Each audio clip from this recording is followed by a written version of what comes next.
E aqui de novo, e já conosco novamente Pedro Teixeira, porque Pedro, muito otimismo, né? E eu gostaria que você trouxesse um pouco da sua memória, porque você foi a Washington, você cobriu a eleição. A gente ainda não sabia que Donald Trump seria o vencedor. Você ficou lá em Washington fazendo essa cobertura especial para a CNN Brasil.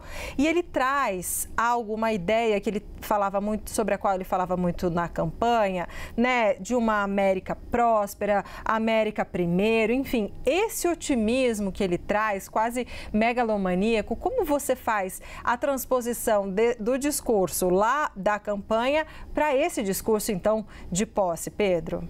Olha só, Débora, o desempenho nas eleições em novembro do ano passado deixaram um cenário mais sólido, digamos assim, para o Donald Trump concretizar algumas das ações que vinham sendo prometidas desde a campanha, desde o início da campanha em março, abril do ano passado. O discurso hoje, de fato, não traz nenhuma novidade, ele não trouxe nenhuma posição que ele já não tinha dito, que ele já não tinha prometido, que ele já não tinha indicado que faria no momento em que assumisse a presidência dos Estados Unidos. Repetiu temas que são caros dentro dos Estados Unidos e que foram caros para a gestão do Joe Biden. Por exemplo, imigração. Ele fez uma série de promessas com relação à imigração, diz que vai implementar já a partir de hoje um plano, especialmente na fronteira sul dos Estados Unidos, e o fato dele ter tido um bom desempenho eleitoral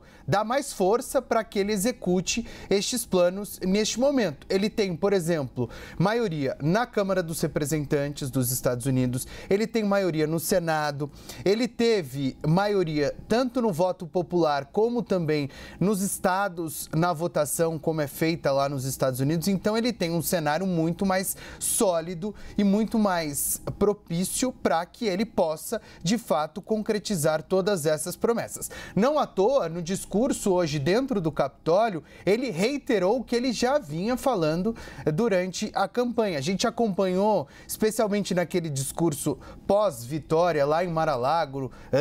Ele saiu ali do resort de Mar-a-Lago, na Flórida, foi ali para o QG de campanha dele na cidade de Palm Beach, fazer o discurso de campanha, e é um discurso bastante parecido, de campanha não, de vitória, e é um discurso bastante parecido com o que ele fez hoje, reiterando todas essas promessas. Eu acho que o cenário que ele venceu, o cenário como ele venceu as eleições, gabaritam ele, digamos assim, com o apoio da população para avançar nessas pautas. Acontece que algumas das promessas dele podem refletir e impactar a população dos Estados Unidos e outros países.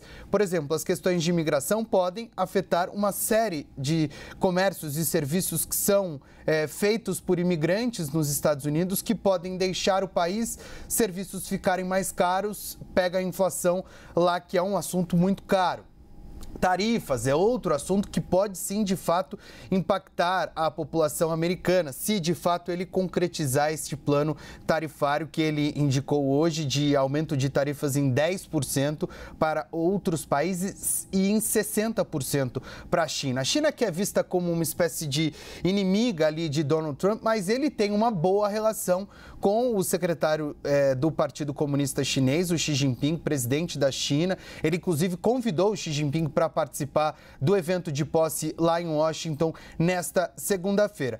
O que eu entendo, Débora, e aí acompanhando isso desde ali o período eleitoral, como ele teve um bom desempenho eleitoral, o Partido Republicano foi muito bem nas eleições do ano passado, ele leva esse otimismo para estes primeiros meses, especialmente para estes primeiros dias, na expectativa de poder concretizar os planos eleitorais. E aí a gente fala sobre imigração, sobre as tarifas, sobre as questões relacionadas às Forças Armadas dos Estados Unidos. Ele falou sobre as questões de defesa dos Estados Unidos muito fortemente no discurso de hoje. Falou, por exemplo, sobre a entrega de reféns no Oriente Médio, feito pelo Hamas Hamas ontem, antes mesmo dele tomar posse. Esse que é um assunto caro ali, tanto para o Joe Biden como para o Donald Trump, que ambos dizem que eles que fizeram e tomaram a frente destas negociações. De qualquer forma, como o cenário é benéfico neste momento para o Donald Trump, ele tem maioria nas duas casas lá do Legislativo americano e tem também uma aceitação popular bastante grande neste momento, ele acredita que pode concretizar todos os planos que foram indicados durante a campanha. Débora.